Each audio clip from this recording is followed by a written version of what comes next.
Welcome back, everybody.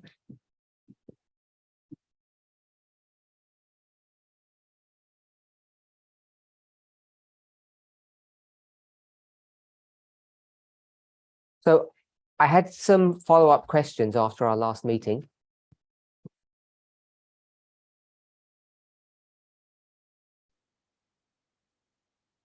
As you'll recall, we discussed the subject of the nethonyms.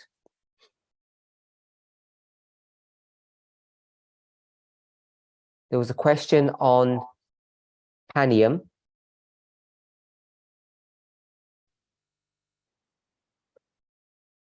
Received another question about the vowels. So it's a fairly common question, which goes like this.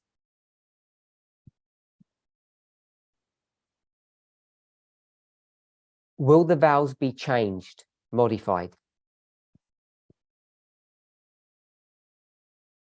So the simple answer is yes. And because this is such a sensitive issue, I've been delaying doing that work until Elder Tess came back to work.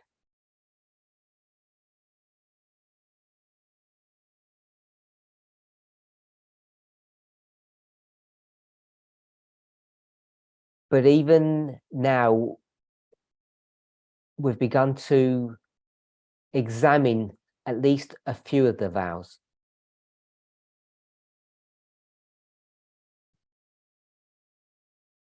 So someone's asked a question specifically about two vowels.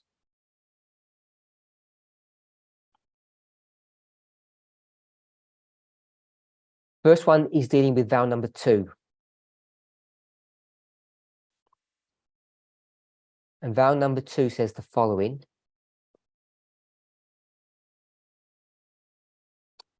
Do you believe basically in Jesus? Do you believe that Jesus is the Son of God? There are 3 bullet points. And it's dealing with the second and third.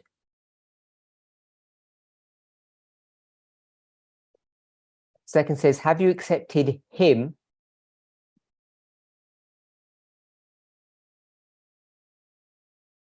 Do you accept the salvation that he offers?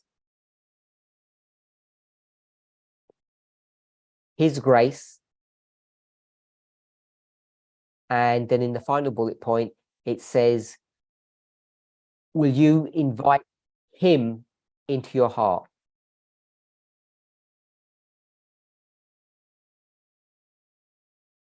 So the question is about those masculine pronouns.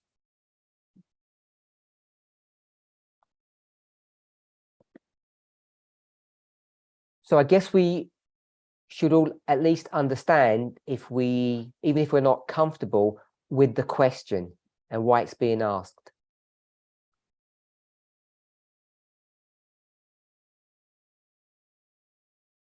Because we have taught, and when I say we, Elder Tess and I, and there have been several presentations in the public domain that address this issue.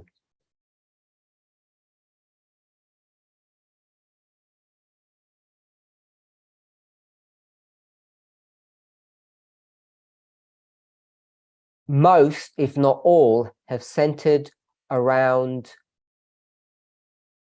the member of the Godhead that we normally call the Father.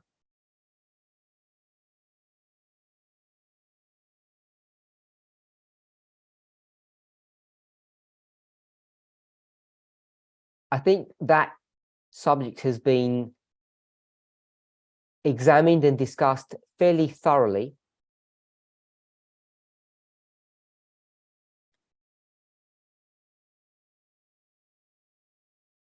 And I expect by now that there's broad consensus that we should stop using a male pronoun and the word father for that member of the Godhead.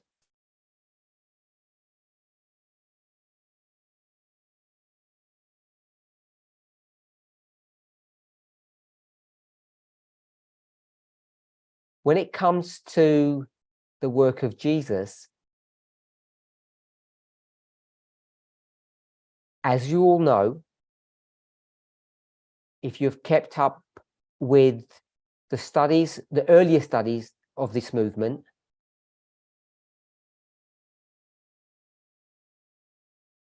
or if you've got a background in studying Jones and Wagner's material,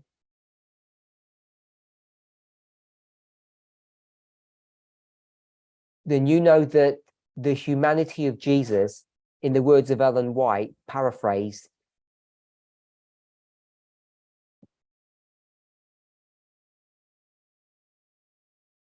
means everything to us.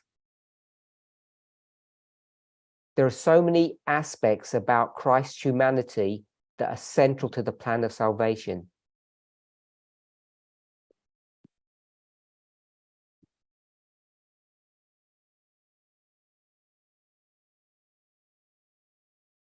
And one that comes to my mind immediately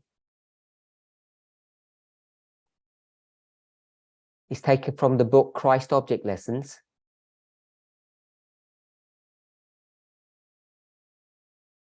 And I think it's the introductory chapters to that book.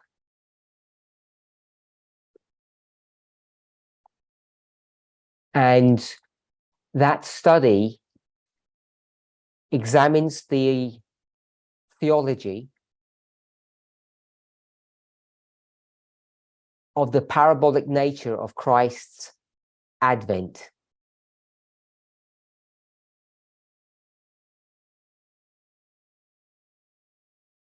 And the necessity of that from a parabolic modeling perspective.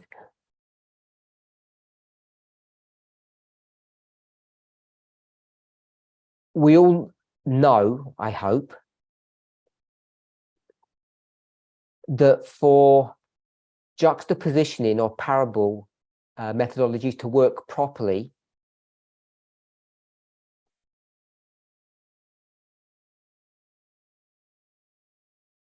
what do you need to do? So that's the question, my friends here. How do you get juxtapositioning and parabolic methodologies to work? What's the premise that it's built upon?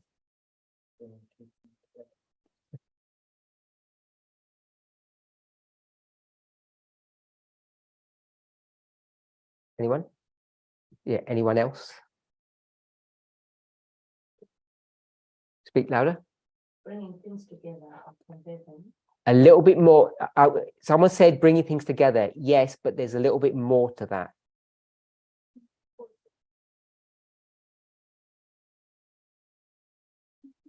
One second, Melania. Yes, I meant bringing things together. Then you compare and contrast with them. Okay, so the point is that you have to force things together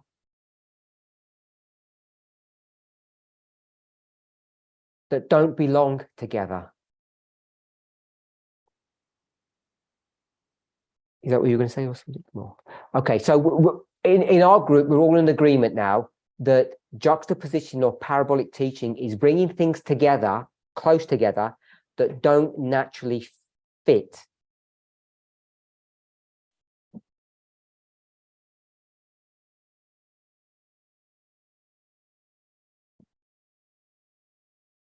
So when you think where Jesus, we'll say, used to live,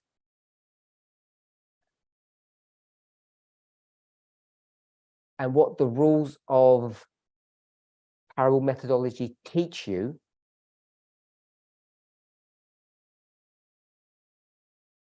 when you have heard people claiming to use parables,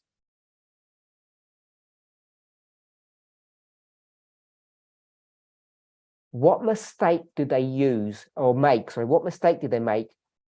I'm going to say all the time.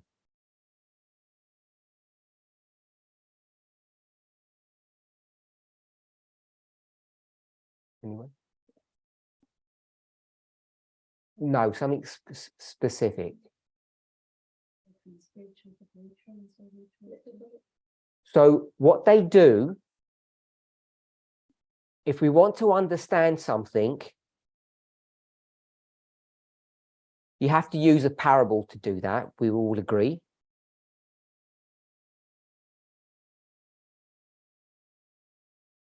And what is it that we actually want to understand? What's the point of the exercise? To understand what? We want to understand the spiritual. And what's the mistake that people make? So take the spiritual and take it to a ritual. So the mistake that people make is that they take a spiritual model and juxtapose that with a literal model.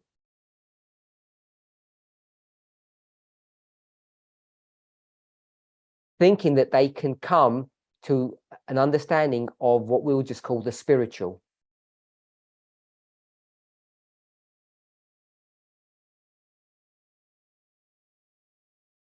And Ellen White, in her own inimitable style,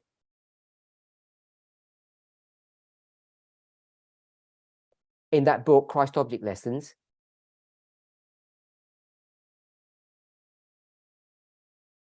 shows you that you can't do that.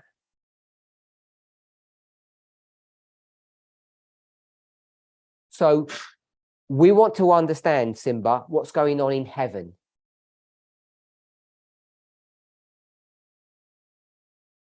How do we do that? How does God explain that to us? What will God have to do?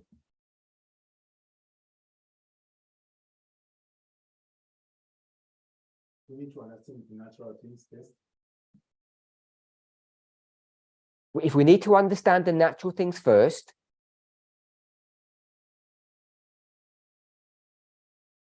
how's that going to work? What does God have to do? I think God is going to use the things that we are familiar with. So God's going to use the things that we're familiar with.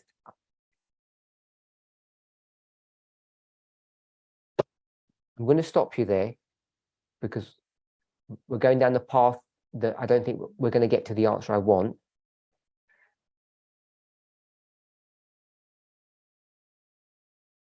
Anyone else? Give you something natural. So God has to, what did you say? Get something. God has to take something and that's not, I'm going to say there where you are, and bring it down close to the thing.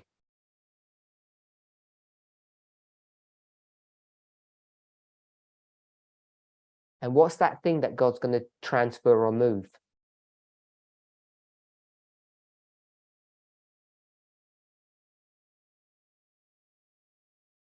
If you don't know, that's fine. I don't know. Jesus. So if you want to understand the plan of salvation, which is a heavenly spiritual thing,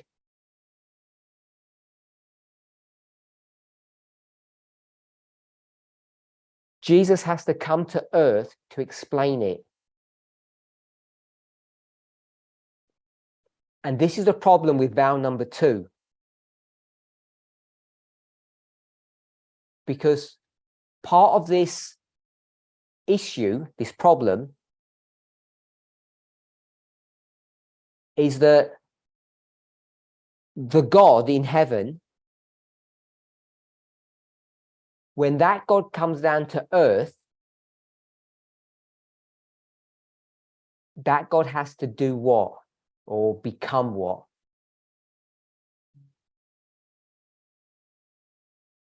Has to become a human.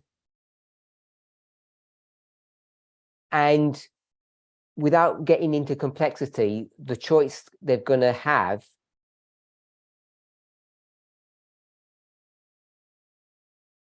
is to become a man or a woman. Simply put, without making any complex arguments about that.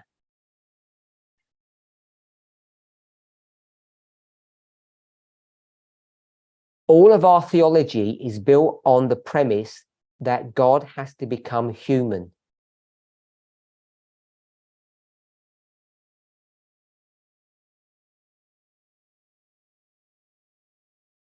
And without getting technical about the terminology and being gender neutral or gender inclusive,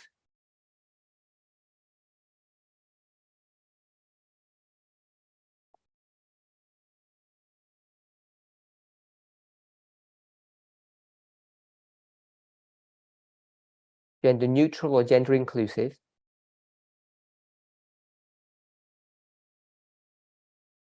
when God does that work, God will have to become a man or a woman.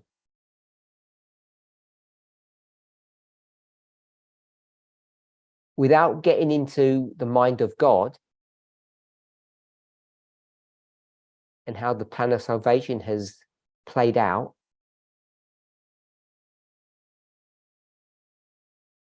it seems to me 2000 years ago, there's not much choice.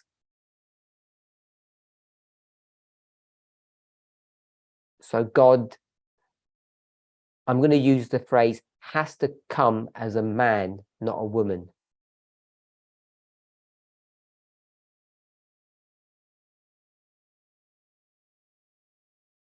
If we don't like the idea that God had to, we all agree that God did.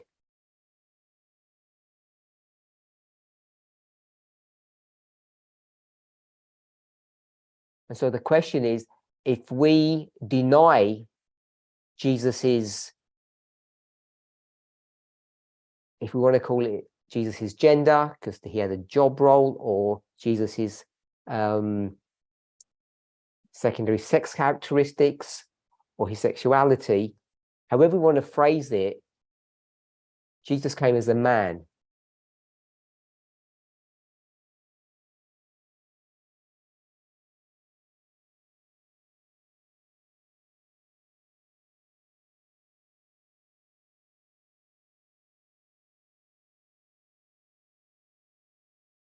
And I'm not sure whether we can deny that.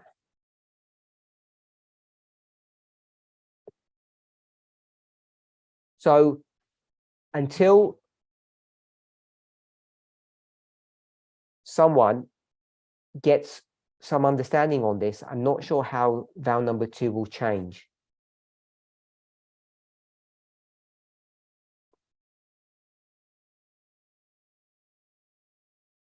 I don't see this the same as calling God he or God the Father.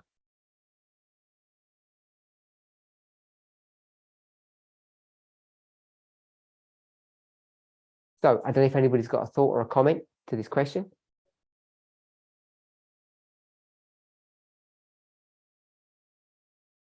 No one? Okay.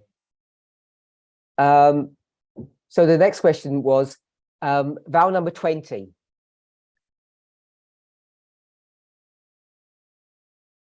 And what is vow number 20?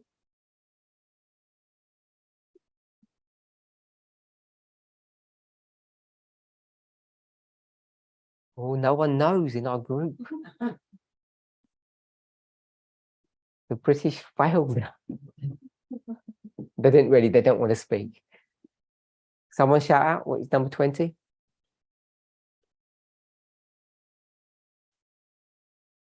The cities, leaving the cities. It's one of the reform vows. So the question is it still possible to leave the cities? That's the question. Does the vow 20 need changing because we can't leave the cities now?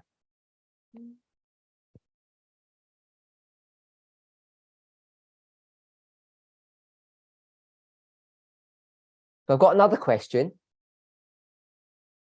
from someone else. It doesn't deal with vow 20, but it says, can we buy a house in the city?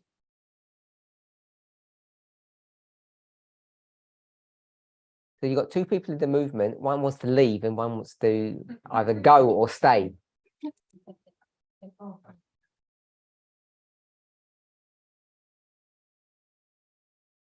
I just found that interesting. So thankfully, I think the vow as it's currently written meets the needs of both of those people. Meets the needs. It fulfills their.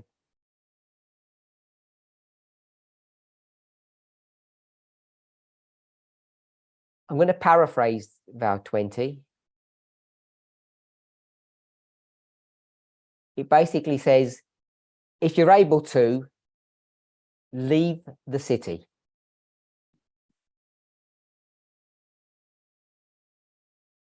And though it doesn't say explicitly, I think there's an implied statement here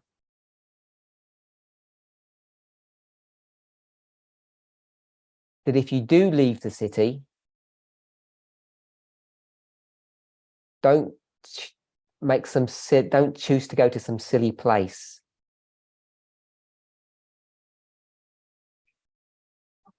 And we could all argue or discuss what silly means.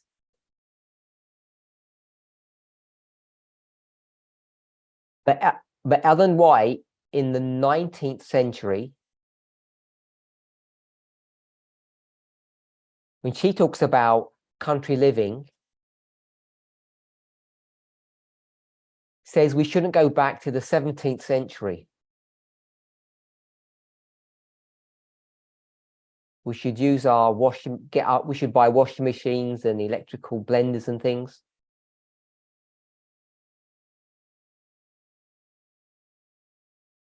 Whatever they had then.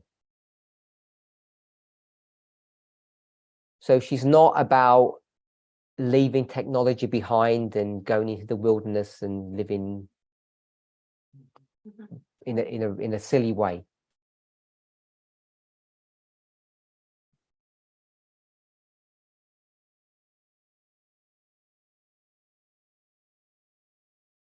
So the question is it possible to leave the cities? It's still possible, but it's very difficult in most places, I think now.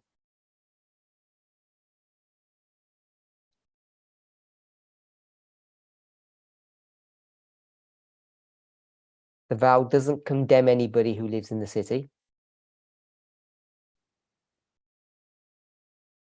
And the person who asked, is it wise to buy a house in the city? Whether you agree or disagree, I don't mean about what I'm about to say, but the whole philosophy of buying property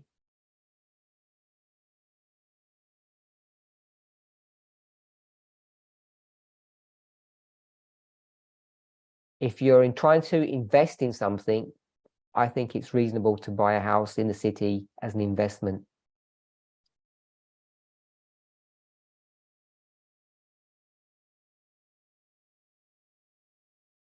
I only say that because I wasn't clear about why the person would want to buy a house in the city.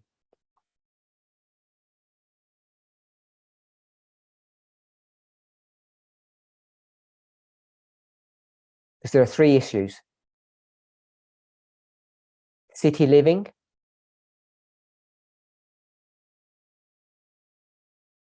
buying a property, and investing. And each one has its unique characteristics and are separate and distinct.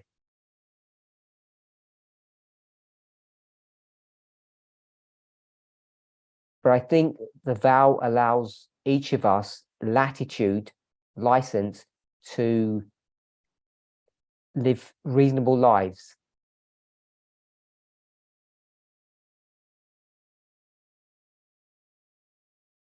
I don't think it's a sin to do investment, and I don't think it's wrong to buy a property.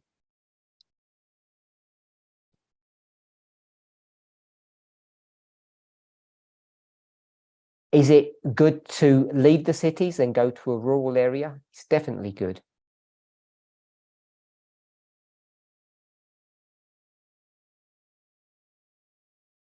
Is it possible? Yes, but it's very difficult. And do you have to? No. Anybody have any thoughts or questions?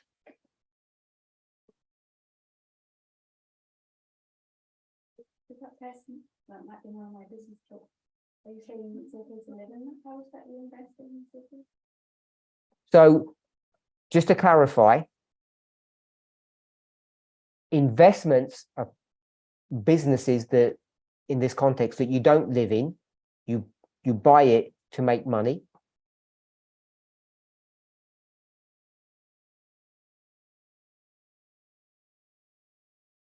That's how I was defining investment.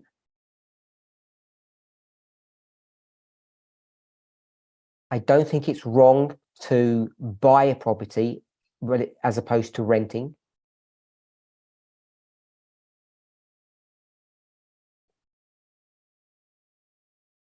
And the vow as it's written, which I am reasonably comfortable with, doesn't stop people living or choosing to live in the city if that suits them.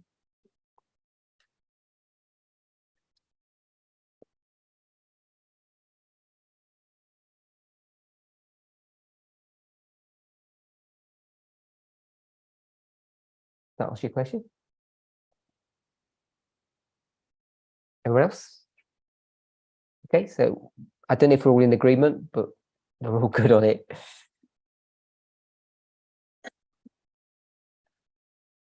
So a while ago, I made a statement in a presentation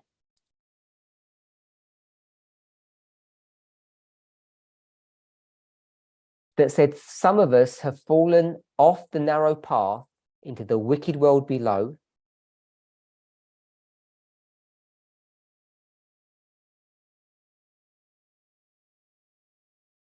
and we don't know it.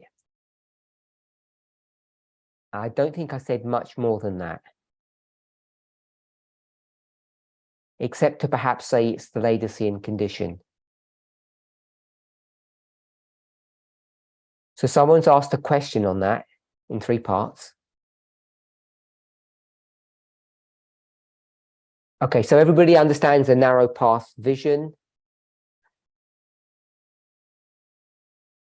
We understand that it's directed high above the world and there's the wicked world below.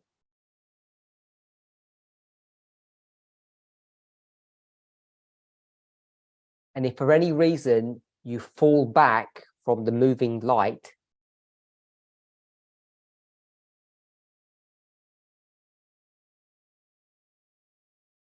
which is the light of the midnight cry. By the way, that light, I don't know if people remember the parable, the model. How does that light work? What's it doing? Where is it?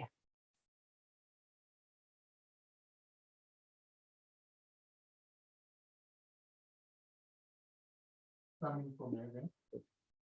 So it's from 2018, from the night flag and China light. I don't want the year.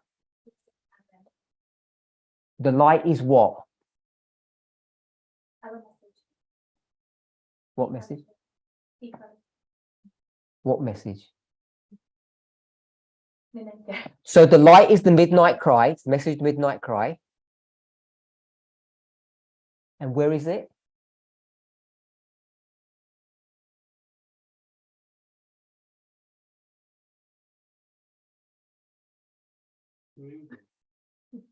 Forward. I was just asking her. So it's traveling. No, it's just. Where you don't know where it is. You don't know? No? Okay, just want to, okay. So you were saying? It's behind us. And You agree it's the midnight cry. And where is it? it's behind us and it's giving light to the path. So Melania says it's the light of the midnight cry and it's behind the people, yeah? You look worried. No, I'm not worried.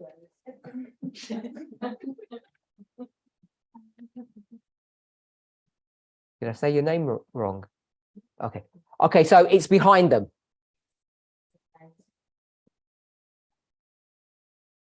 And how does it work?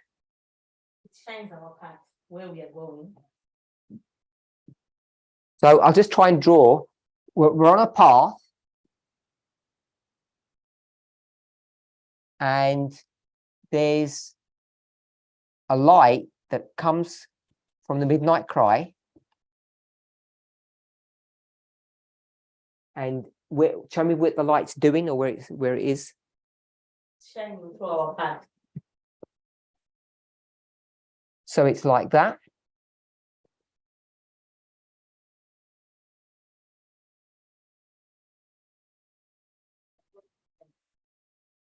Okay, so I just put the end.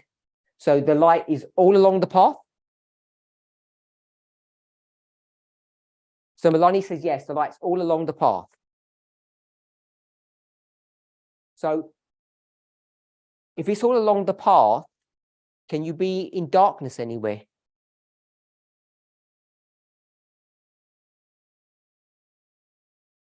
So you said no. Then which means you can't fall off the path.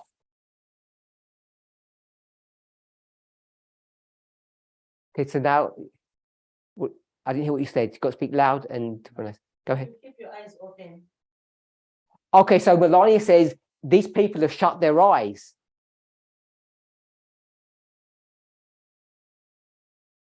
I'm pretty sure it doesn't say that in the story. Yeah.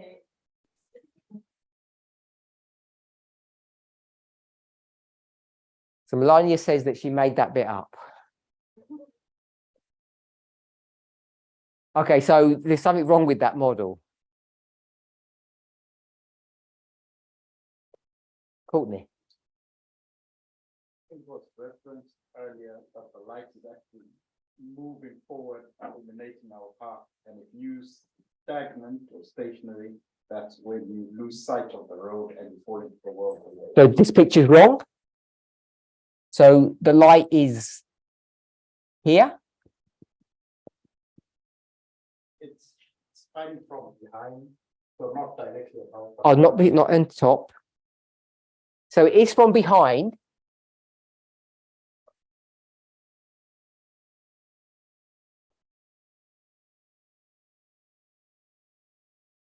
And it swivels and it moves forward. Yes, so I wouldn't use the stick that made it permanent in that spot. It's moving forward. It's actually moving. So it's not behind you, it's with you. Yeah, it is with us, but shining from behind forward. Okay, so Experience of the midnight cry, you've had to have come through it from and then it's pushing you forward, illuminating your path forward. so Courtney is saying that this light moves. It's not stationary.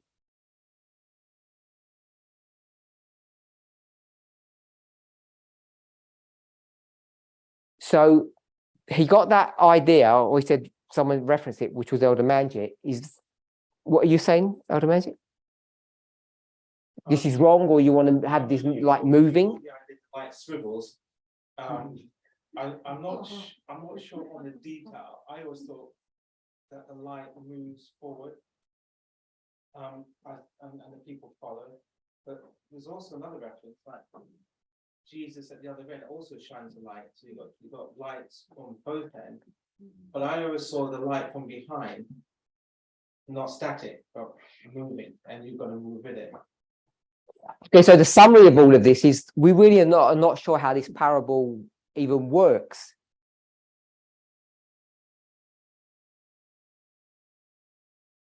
The swivel idea works. So people aren't sure. Sorry, what did my translator say? I'm sorry. So people here are not sure if the light is there and it just moves with the people.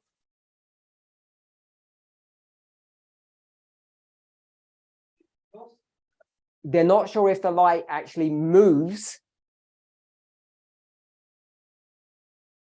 And so if it moves, someone's saying there's a big difference between if it's here shining on them or if it's above them, because I don't see much difference between the two.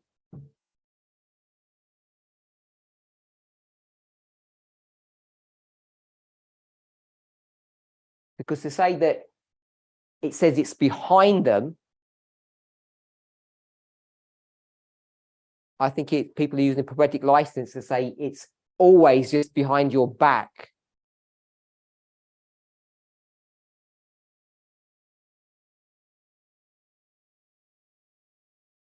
And then someone says there's another light, which Jesus has. And I think someone says that Jesus is here.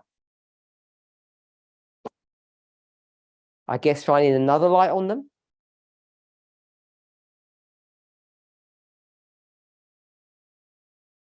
So I've just had my 2 pennies worth. I thought Jesus was actually in the group, walking with them. But I could be wrong.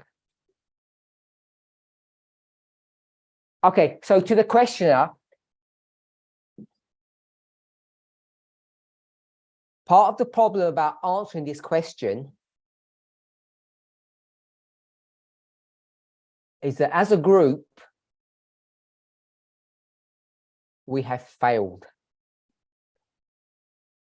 Because we don't understand how a person actually falls into the world.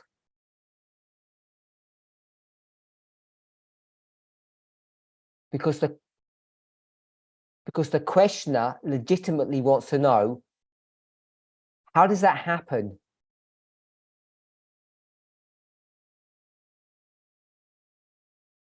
Literally.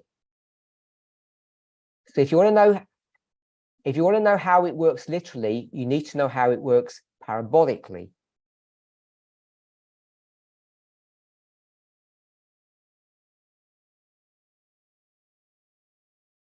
And one thing we're all agreed on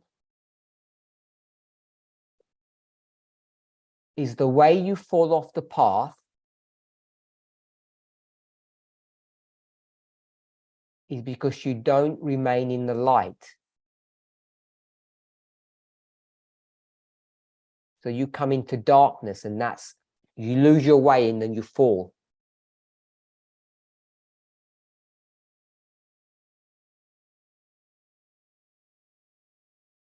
I've got people in my group looking worried, and I'm not sure what we're worried about.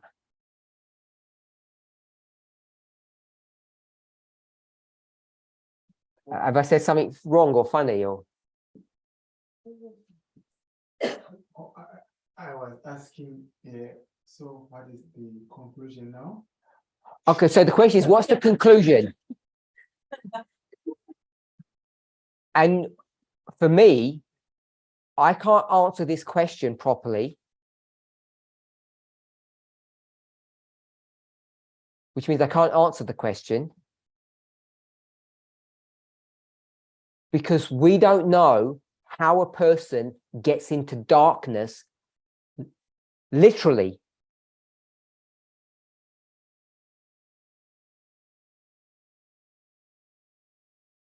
Literally means in that story. So if we, I'm going to say as a movement, as a group, don't understand the mechanism of that light,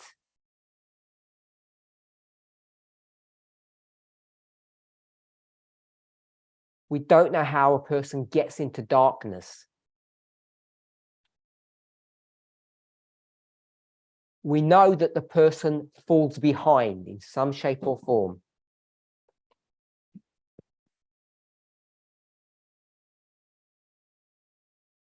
But I don't think we can give a definitive answer to it until someone does a good study on this to show how that light operates.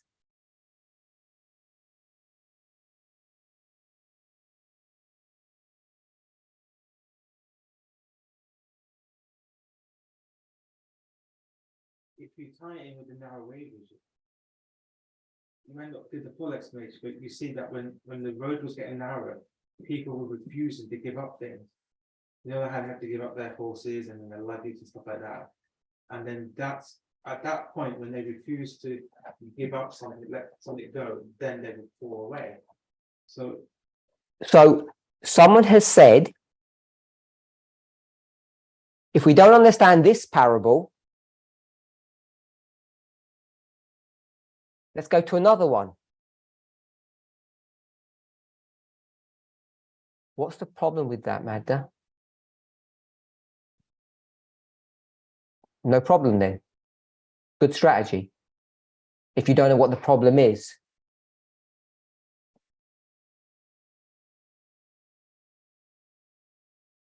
Curtis? That you have to be able to use that first witness to answer what's happening in that story. You can't use something else to explain that. So someone has said the problem with using that idea, which sounds good,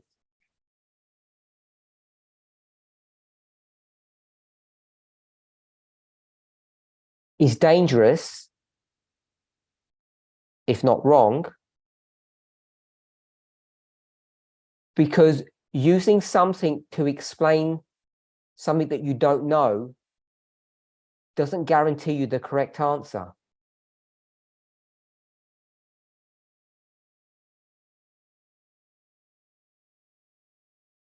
And the safe way to approach things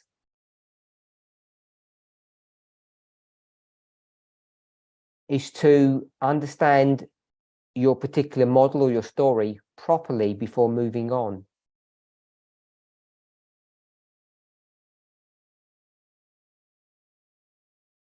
What mistake did FFA do continually? It became habitual.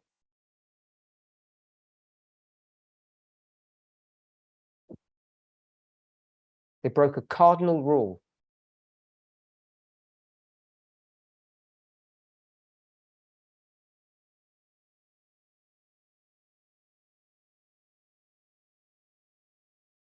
How many models have we got here?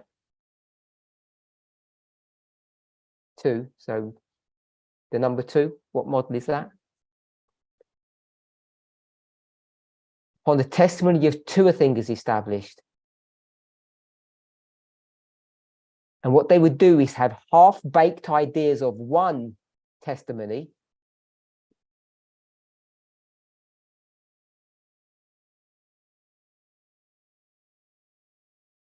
then try to defend it with another testimony.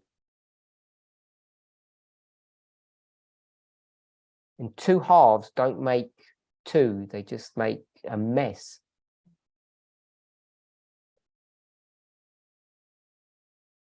It's critical to follow the rules because otherwise we get into huge problems.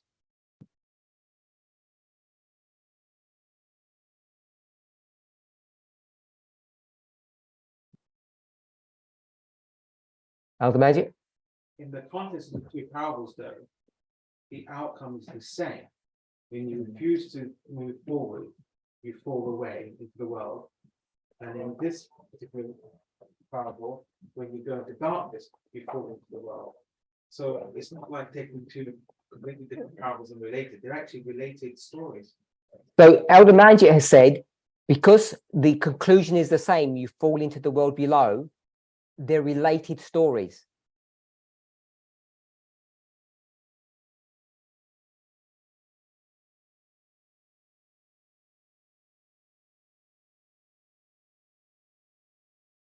So it's safe to do what he suggested.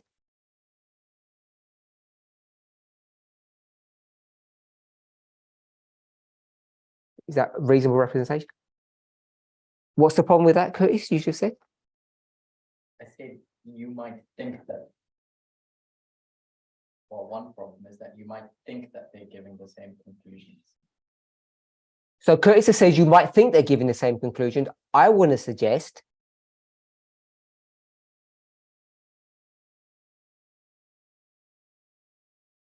you might have a different end point,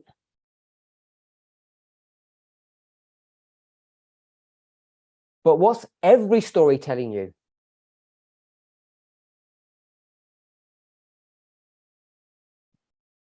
in inspiration in the Bible, every story tells you what?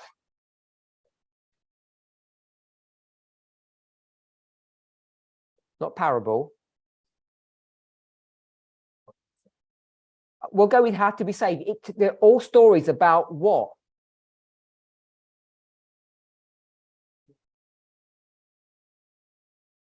Salvation. The God, how do you know who the true God is?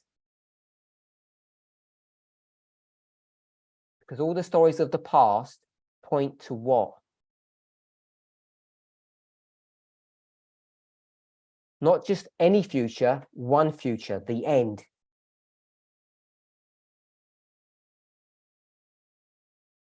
So every story will take you to the same place,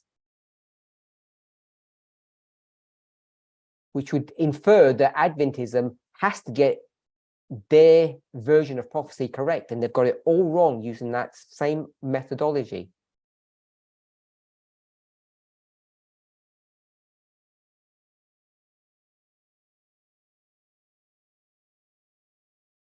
They do like a patchwork quilt. They take bits and pieces everywhere and try to get a story at the end of the world, and it doesn't work.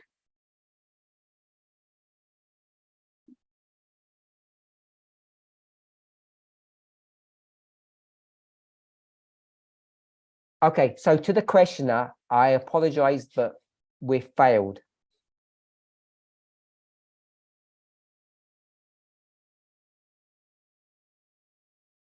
I can blame these people, not me. Just the person asked a specific question. Is it a decision that we make?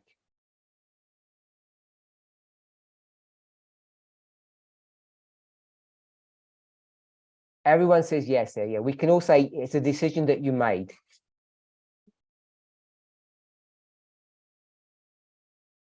Next question. Will we ever realize it before it's too late?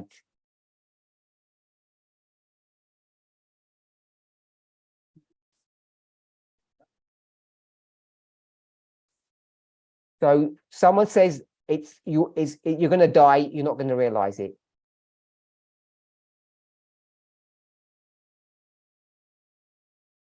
Sometimes you might realize in time, and sometimes you might not.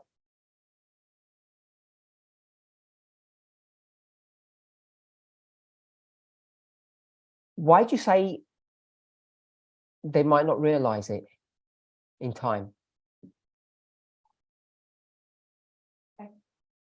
So the alternative is they realise it before it's too late and then stay on the path. Is that the alternative? I saw it as they're in darkness. They have no light, they don't realise what they're doing, and they just wander off and fall off. They have no light, so they can't see that they're wrong. So Catherine has said, once they get into the darkness, by that stage, it's too late. And Mercy and Simba said, and Mercy, sometimes it's not too late. One second. Start again. In terms you might know, in terms you cannot know that you are going astray. So let me ask Mercy a specific question. Are you in darkness in this story?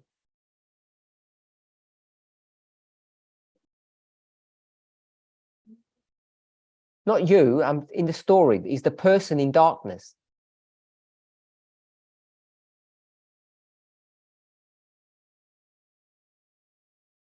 Yes or no? They're not in darkness. If you're not in darkness, there's no possibility of falling into the wicked world.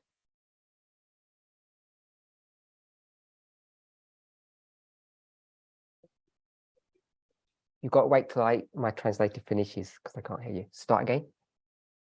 When you're walking in the light, We're not talking about the whole question is, I said there are people in the movement who have fallen into the wicked world below, and I say they don't know it. So the questioner asks some things before they fell. They didn't explicitly state the steps.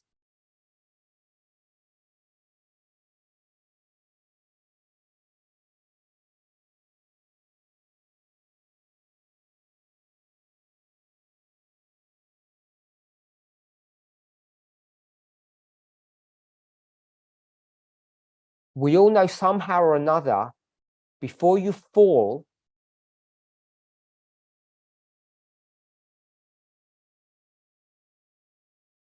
you've come out of the light. Yes. So that's the question. That's the scenario. So the person is not in the light. If you're not in the light, is there any possibility for you?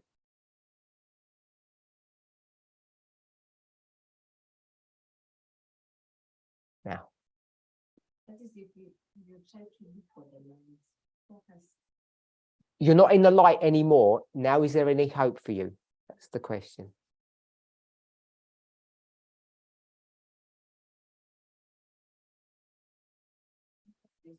Okay, so Mercy agrees now with Catherine.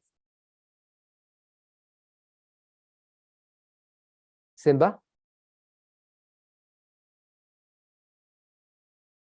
I think it all depends on the decision that he or she is going to make. So Simba says it depends on the decision. Yeah. So the decision was to stop walking in the light.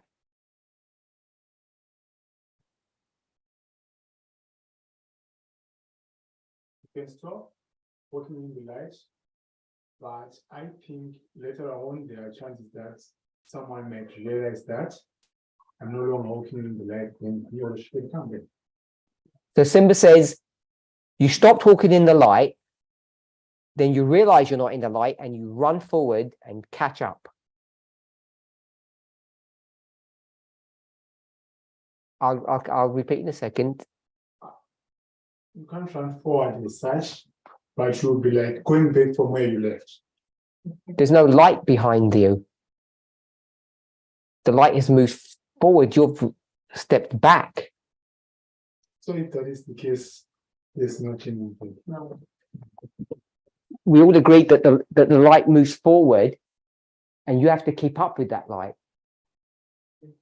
The light doesn't go at your pace. The light goes at its own pace and you have to keep up with it. You agree with that? Yeah. So if you stop, the light's not going to wait for you. Also, there's no change. Okay. So the summary of all of that is the people are suggesting here that once you're in the darkness, it's too late.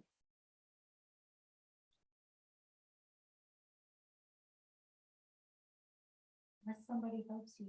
Unless someone who's already in darkness helps you. So someone pulls their hand up and drags you. So, I don't know. okay, so it's not looking good, the summary.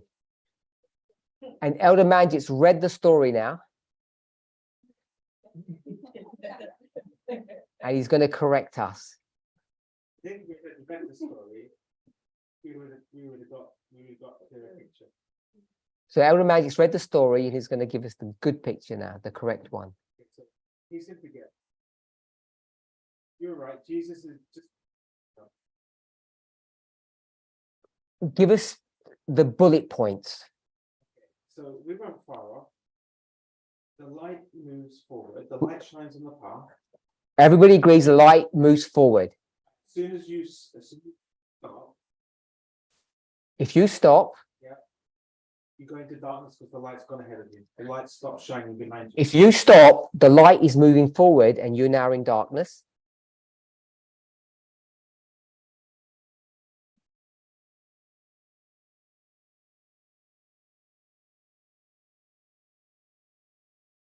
But also, Jesus is in front of us. And what he does when we get discouraged, he shines a light. And so you willfully have to reject that light to be in darkness. So we agree that there's a second light. which is the light that Jesus holds, who's walking in front of us.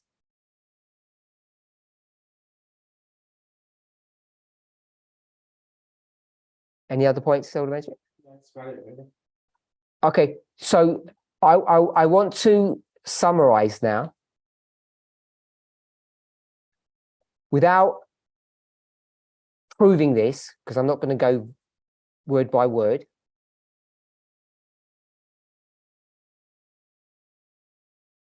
So I'm going to suggest the following. 1, waymarks don't move. And if this is the light of the midnight cry, it has to remain stationary.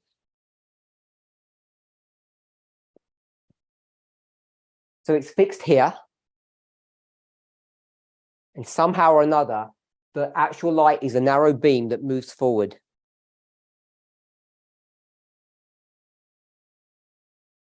Is that enough? You saying yes? Yeah, agree with that, yeah, It's not enough it's not enough. because you need something else.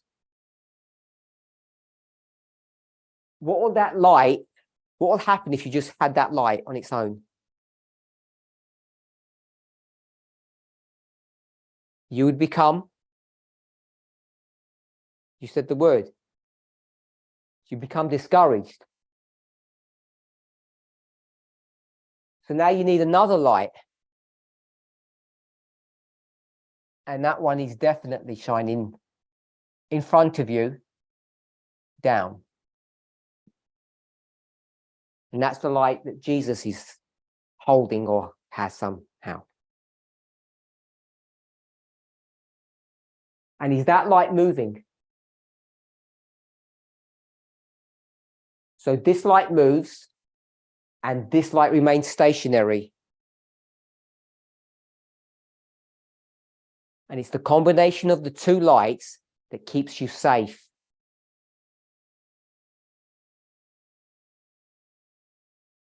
So if that's a fixed point in time, which I'm saying it is,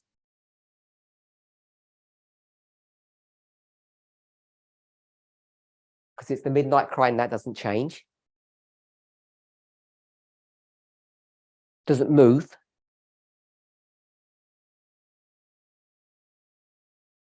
What does this represent?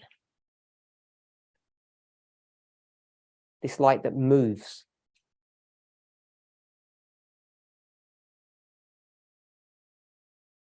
Okay? A progressive light or a progressive unfolding of truth.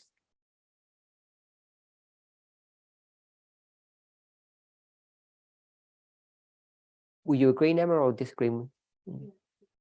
Okay, so we agree it's a progressive revelation of light. You need both.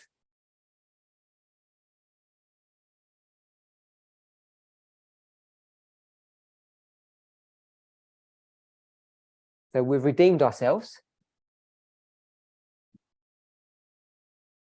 Is it a decision we make to stay still? Yes, because you can't use what excuse?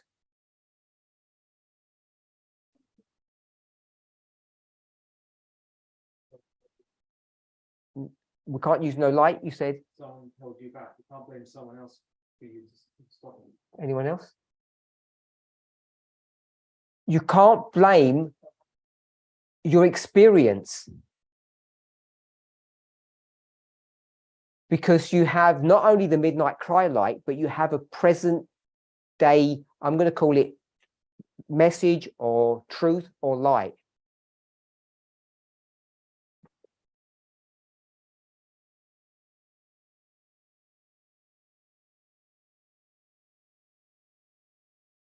So the combination of those two lights strips all your excuses away.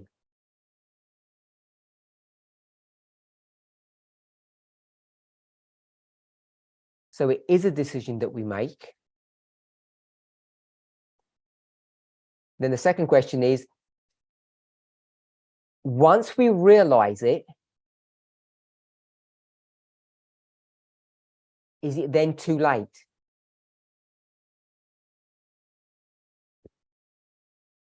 And I think we've said yes. You stand still and you get into darkness, you're done for. Done for means lost.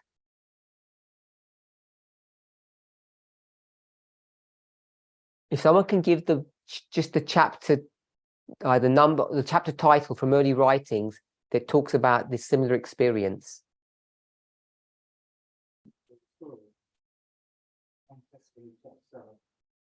Pages 58. That's the first reading. What is it? One testimony's page. Oh, it's not early writings. Okay. Yeah, 58. It's the same story. It's Oh, the same okay. vision. Yeah, one testimony is page 58. It's just the title. My first vision. So in early writings, there's a chapter called My First Vision.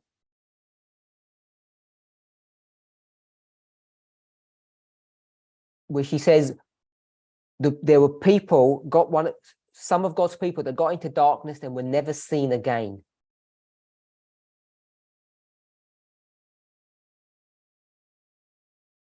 So I think that's a fair reading of that story.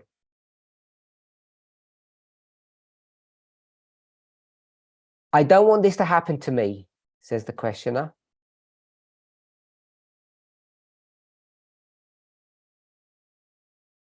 Can you advise? What advice can we offer? Sorry? You have to keep up with the light.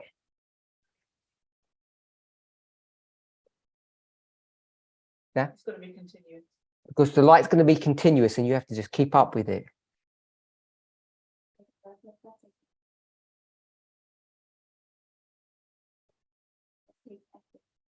And it takes effort to do that.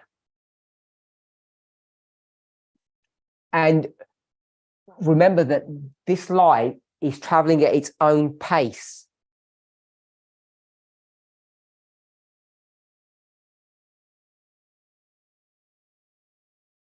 It leads us, we don't lead the light.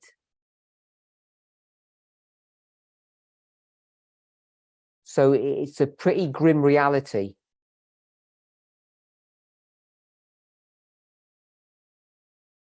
To me, the hope is that the questioner says, I don't want this to happen to me, in which case it's unlikely that you're in this situation.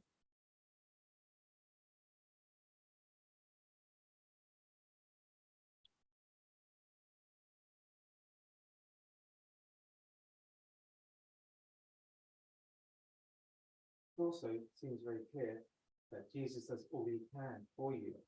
In other words, it's hard for you to be in the darkness. To be in the darkness is a very willful decision making because he's doing all he can to keep you in the light. I think that's important to bring out. That's the kind of God we serve. That takes like effort. You've got to make an effort as well.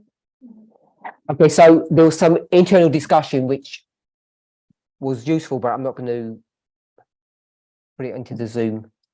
I want to move on to another question. This is for Catherine. I apologize. They should have just sent you the message. I don't know why they didn't. They should have sent her the message directly, but they sent them to me.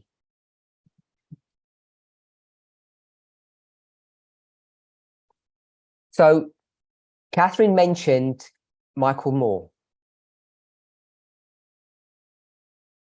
It's Michael, yeah. And the questioner says this. Catherine pointed out the difference between Moore's message and our message.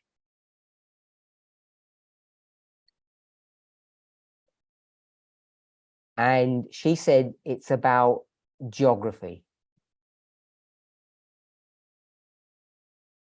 And the questioner says, I'm not sure why she said that.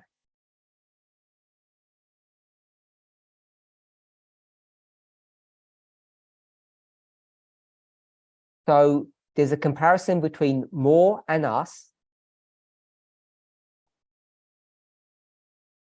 and Catherine said that it's about geography. The person doesn't understand that. They then go on to say that they do understand the following.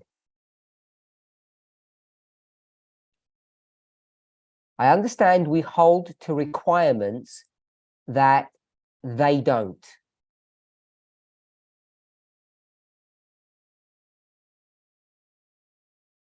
They meaning more.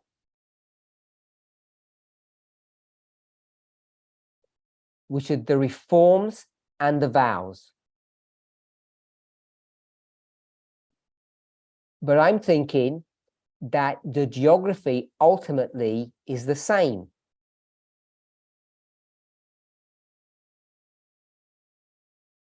More presents a utopia on earth, and so do we.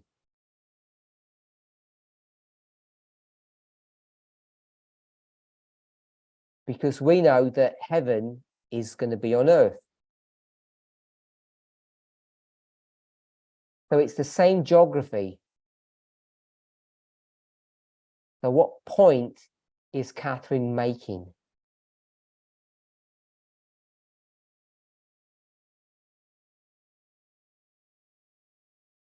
Where the government is located. So Catherine says it's where the government is located.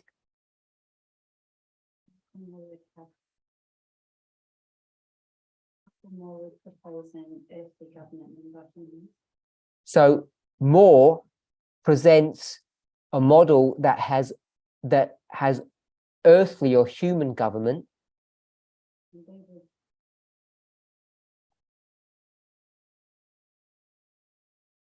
And our model have God in charge. And our model has God in charge running the government.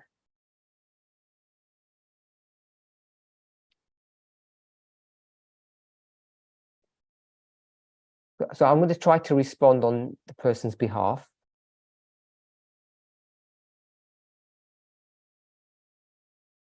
You said the difference is politics. Now,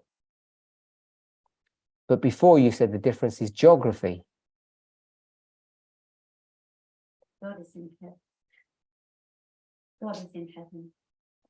So she says God is in heaven.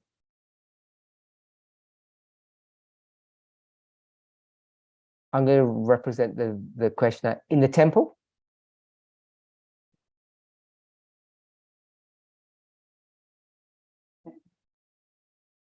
Where's the government housed? You don't know? Someone knows? Where's the government housed in heaven?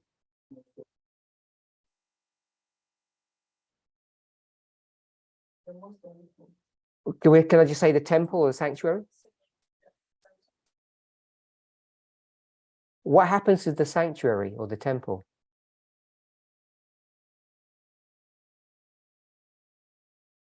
At the end of the 1,000 years, it comes down to earth. So whoever's running the government's here on earth.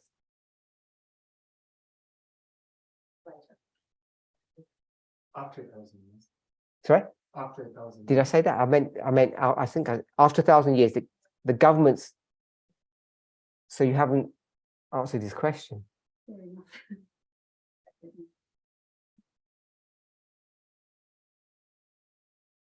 So Catherine still disagrees with you, but she hasn't explained it yet.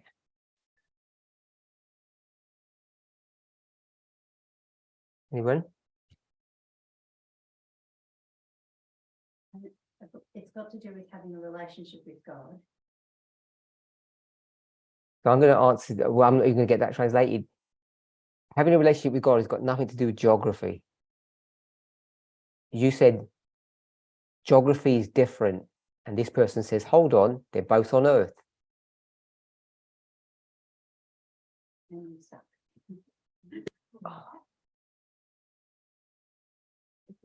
Emma.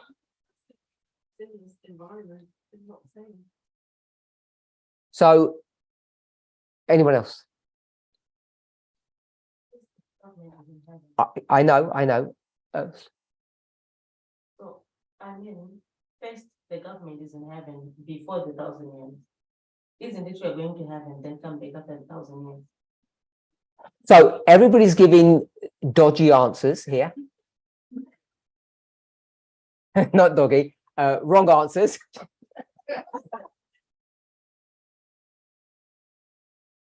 Wrong in the definition of wrong is the ones that I don't like.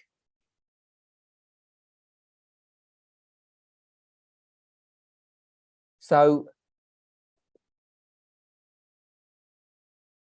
I'm going to give them another opportunity.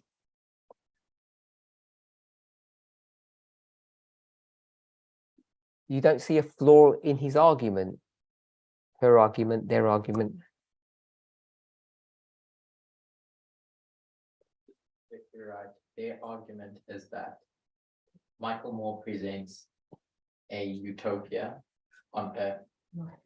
Not worried about utopia, we're worried about geography, location. Of the message or whatever you want to call it is on Earth. Yes, And Moore's is on Earth, and so is ours. And Catherine says, yeah, you got a point. What about? You're going to translate that?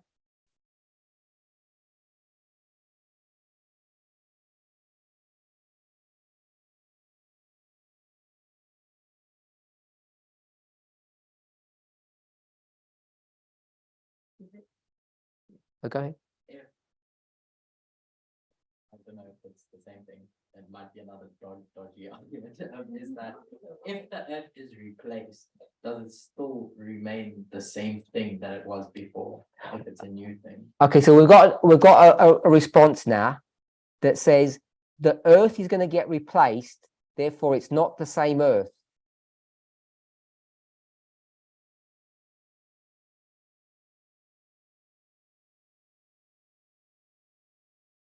I was going to say, is it time? Because we're talking about now. About geography, not time. Right now, the geography is different. We're not in heaven now, No, and there's no utopia on Earth now, so they're both in the future. true. Okay, so we've got something that we can hold on to now. So we've been deceived by this questioner.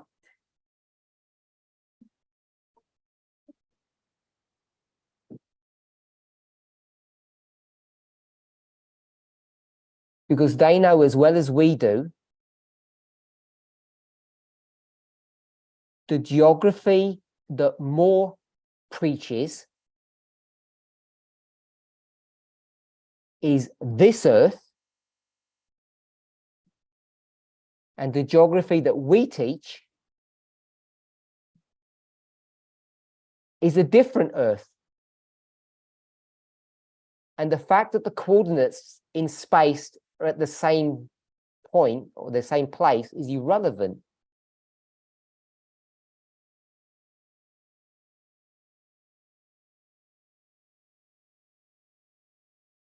Let me see if I can find a verse for that.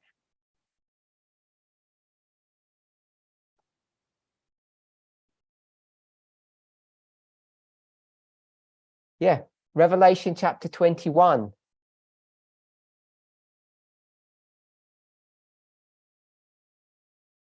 It says what? Without looking. I saw a new heaven and a new earth, for the first heaven and the first earth were passed away. It's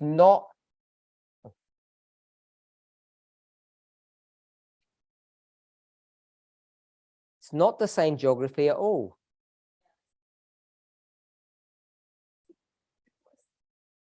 Oh, you quoted that verse? I didn't hear you. Yeah, I agreed with that. Yeah. It's dodgy when you say. Okay, so we've answered the question. It was a trick question. Because I say that in a sensible way, that we have to be careful about what these models are teaching.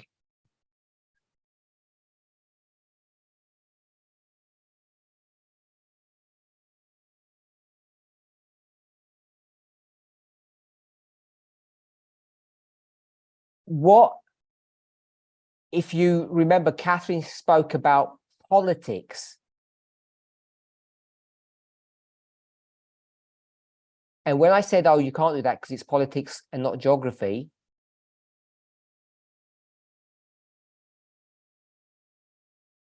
she didn't do what Emma did, which is to object. We'll go with Daniel 2. What's the framework of Daniel 2? Catherine, is it geography or politics?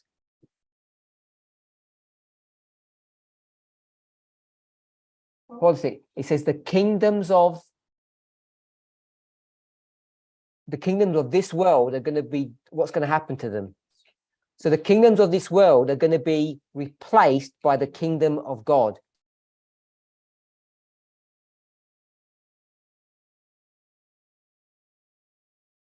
Because built into the model of Daniel 2 is the idea that when those governments get replaced, the human government to God's government, it goes from, if we call it the old world or this earth, to the new world, the new earth.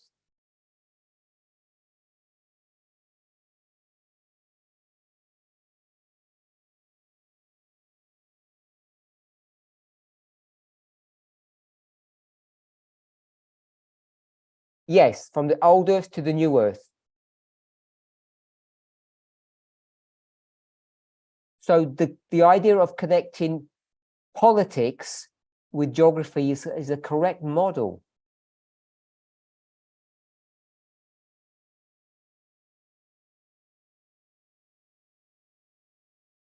So I hope between us we've been able to answer this question.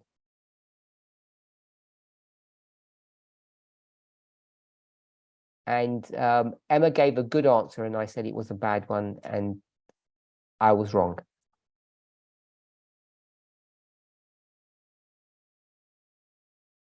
Okay, so that's all of our questions and we've run out of time. And I want to thank everybody for joining us.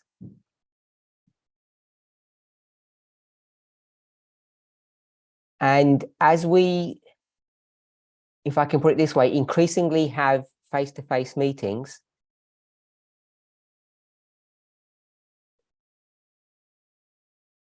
I really want to try to encourage people to attend if possible.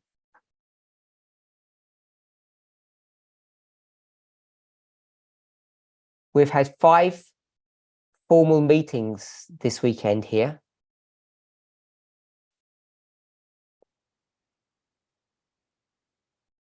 And we've had at least 5 informal meetings off screen.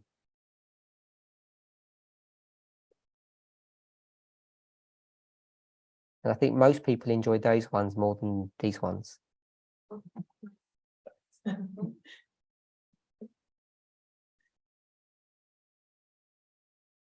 I want to thank you, everybody, for attending. I want to thank the ministry for facilitating this.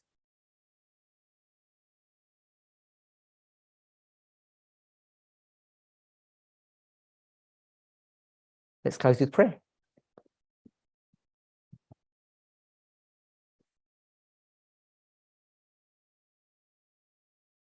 Holy God, we want to thank you for your grace and mercy in choosing us.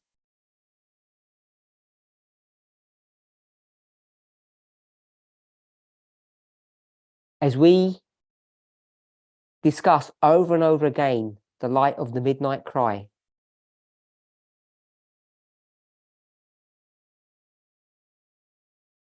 the progressive nature of truth and its unfolding,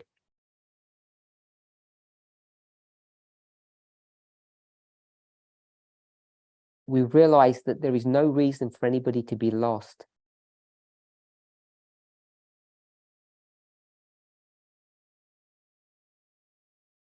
May each of us renew our vows with you today.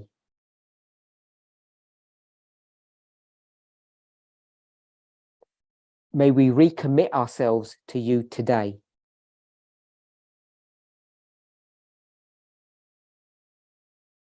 And may our faith after this camp meeting be stronger.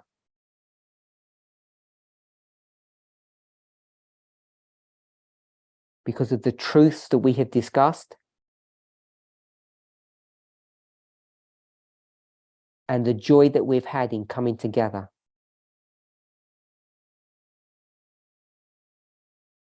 We ask that you would bless us and accept our thankful praise. In Jesus' name, amen.